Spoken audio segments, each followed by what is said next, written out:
अस्सलामुअलैकुम वरहमतुल्लाहि वबरकातुहू।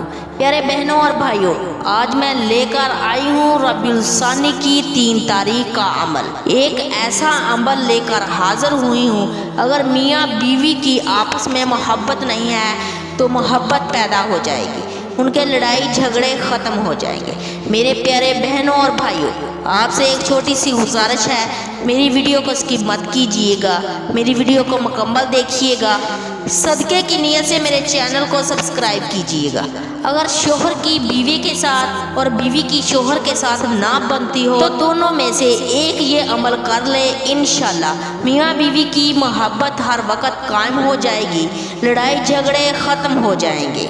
अमल आपको बता देती हूँ, आजमा कर देख लें, इंशाल्लाह ज़रूर फ़ायदा होगा। अगर बीवी शोहर से मोहब्बत नहीं करती तो शोहर ये अमल कर ले, अगर शोहर बीवी से मोहब्बत नहीं करता तो बीवी ये अमल कर ले। ये अमल पढ़कर शोहर बीवी को पिला दे, बीवी शोहर को पिला दे, इंशाल्लाह एक दूसरे से मोहब्बत करने लग जाएंगे। ईंटें जोड़ते हैं तो मकान बन जाता है, दिल जोड़ते हैं तो घर बन जाता है। एक हदीस में आता है, बीवी अगर खामद को देखकर मुस्कुराती है और खामद बीवी को देखकर मुस्कुराता है तो अल्लाह ताला दोनों को देखकर मुस्कुराते हैं। अब आपको जो मैं अमल बताने जा रही हूँ मेरे बहनों और भाइयों, वो अमल ये है, आपने लाची पर, पानी पर या दूध पर 100 मरतबा ये अमल पढ़ना है, या कुद्दूसु या सलाम।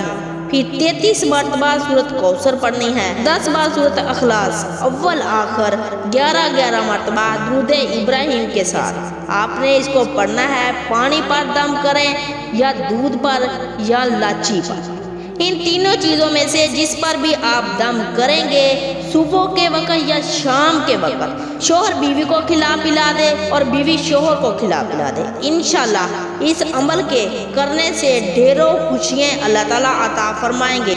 हम उम्मीद करते हैं हमारी ये वीडियो आपको ज़रूर पसंद आई होगी। अगर आपको हमारी वीडियो पसंद आई है तो हमारे चैनल को सब्सक्राइब ज़रूर कर दीजिएगा।